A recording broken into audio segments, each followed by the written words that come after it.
with Chicago Magazine, Bears tight end Martellus Bennett doesn't understand why it's the quarterback on the football team that needs to be the leader. Skip, your comments on what Marty said about Cuddy. Marty Cuddy? I like that, Stephen. My favorite two nicknames.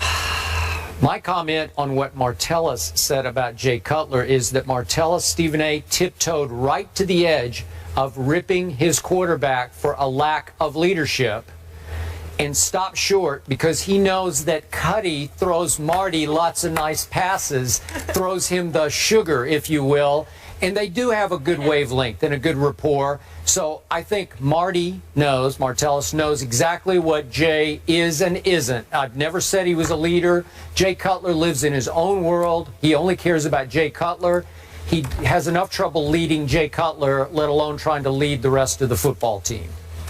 Well, you can sit there and say he's ripping the quarterback. I just think he's speaking fact. He understands that in a great sports town like Chicago, they have a leaderless quarterback situation. And that's really what this comes down to. We all know that Jay Cutler's a joke. We all know that he has no business being a quarterback in Chicago. We all know that he's only still there because somebody, I think it was Phil Emery, was stupid enough to overpay him and place his faith in the franchise in this man's hands. We all know this. We all know that Jay Cutler, the only time we've seen him smile was when he was signing his contract for the media to see. He basically looked everybody in the face and said, I hoodwinked all of y'all. I got my money, and we all know I didn't deserve it. This is what the situation is with Jay Cutler. He's never going to change, Skip. He's going to be the same old way, Skip. That's just the way that it is, and there's no way around it. He can play, he can throw, but he doesn't care. Yeah. He's leaderless. He's devoid of leadership ability. And that's it. I'll let you get away with that, but not joke. He is not a joke. And I'm speaking as a Vanderbilt graduate. But I'm not talking about a talent. The joke did throw that team all the way to the NFC Championship game. Am I right about that? Really? Well, one he did. One playoff appearance in 9 years. Well, really? That's what you're going to bring up? He did make a dead clock is right twice a day. How many times I got to tell you this stuff? It's ridiculous. Don't get me started. I've been in a good mood, Skip. Yeah. I've been in a good mood until you brought that subject up. First it was the Knicks, but I let that slide. I didn't fall for that. But this is going too daggone far, okay? He's never going to change, Skip. He's going to be the same old way, Skip. This is who he is. It's who he is. He is not a person that is going to step up and do what's necessary to lead any team to victory. He's a dude that's going to steal money. He should be arrested for theft. Okay? Don't get me started with him. Okay, wait a second. Does Kobe Bryant steal money? Because I don't think Kobe's much of a leader, right? Kobe, excuse me. What? You're comparing winless, leaderless, no leadership, no championship having Jay Cutler to five-time champion Kobe Bryant? Right? Kobe Bryant? You understand? Kobe Bryant cares too much. This dude don't care at all. Are you really? I wouldn't blame Kobe if he never spoke to you again for just saying what you said. I wouldn't blame Kobe if he just banned himself from ever talking to you again. You are unbelievable. Jay Cutler, you mentioned him in the same breath. That's Kobe Bryant. Jay Cutler. You take the Jay Cutler. And I ended it with Kobe Bryant. Jay Cutler. I remember when you called Aaron Rodgers a prima donna. At least that makes sense. Not only is he the best in the game, he's a Super Bowl champion. He's a Super Bowl champion. Jay Cutler has no right to even be in the same state as Kobe Bryant. He shouldn't be in the same state. The same state. They need to throw him out of Chicago. That's what they need to do. Stay calm. You're in Cali, all right? Yeah, they need to throw him out of LA.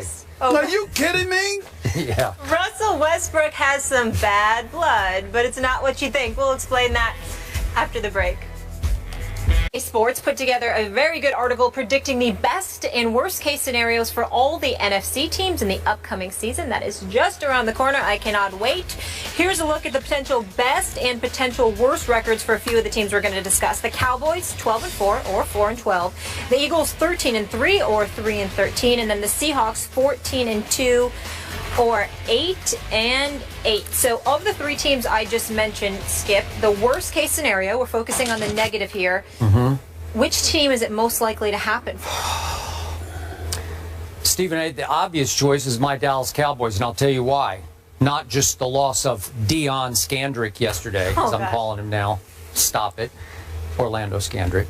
God bless you. When I look at my Dallas Cowboys schedule, it ain't easy. They've got to play New England, at Green Bay, Seattle, at New Orleans, at Buffalo, at Miami, even at Tampa Bay. And, I think Tampa's going to be the surprise team of the NFL this year. It's a much easier schedule to me than the Eagles' schedule. But the reason I'm not doubting my Cowboys is because we got Tony Romo and the Eagles don't. I don't know who the Eagles have at quarterback. God bless Sam Bradford. I hope he can stay upright the whole year. But even if he does, is he the answer in Chip Kelly's offense? I have my doubts. We can go down the rest of the litany of quarterbacks they have on their roster. We can make jokes about Tim Tebow, but I won't. And it brings me to the Seattle Seahawks. To me, if I had to pick a team most likely to collapse this year, quote unquote, to fall, as this says, to 8-8. What was it? It goes from 14-2 to 8-8 for Seattle, I think it was. Seattle, yep. Yeah, okay. 14-2 or 8-8. So the most likely to go to 8-8 would be the Seahawks. Super Bowl loser syndrome. What you have talked about the whole offseason. The internal dissension over the decision to throw the football instead of handing to beast mode on the final play of the Super Bowl. That can have a lingering effect on a team with so many strong personalities in the locker room. Now, I'm just doing worst case here, but we know Cam is holding out. That can have a negative impact on a team and on a player when he finally does sign, report, whatever he's going to do. He could be behind and get off to a bad start. Earl Thomas is coming off a serious surgery. Can he get right and stay right? We don't know. He's a high collision player.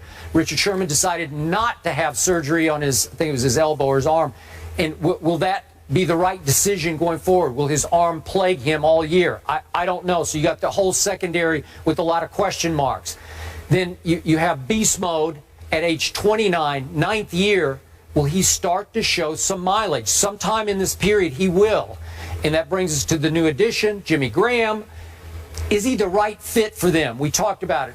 Is he the tough guy that they need on offense to be the possession-catching tight end? Obviously, he has all kinds of ability, but is he the right psychological fit for this football team? So I could see where Pete Carroll's rah-rah wears thin this year, and they could get off to a bad start and struggle. Their schedule isn't easy. They got to go to Green Bay, go to Dallas, go to Baltimore. I could see them having a bigger struggle than either Dallas or Philadelphia. Skip Bayless, I would tell you the team most likely, in terms of a worst-case scenario, most likely for that to happen of the three teams mentioned would be the Philadelphia Eagles. When I think about Seattle and the Cowboys, that's a team. Those are two teams that are intact. Same quarterback. In Seattle's case, same running back. And the addition of a guy like Jimmy Graham, who I think would be tremendous for Russell Wilson. The defense is returning. Got to make sure they re-sign Cam Chancellor. Give that brother his money. He deserves it. And he's the ringleader on defense, Legion of Boom. In the case of the Dallas Cowboys, yeah, you've had some injuries, but you also had some guys returning like a Sean Lee. Rolando McClain ultimately will return. You look at the addition of Greg Hardy, Randy Gregory, those guys, and the pass rush they expected to have. I don't see them falling to 4-12. Plus, you got Tony Romo. You still got Dez. You still got Jason Witten. You still got Cole Beasley. You still got Terrence Williams. You don't have DeMarco Murray. That's going to be a problem for you. You'll just throw the football more. That doesn't mean you'll fall way off the wagon. Just means you may not be 4-12. You just means you're not going to be 4-12.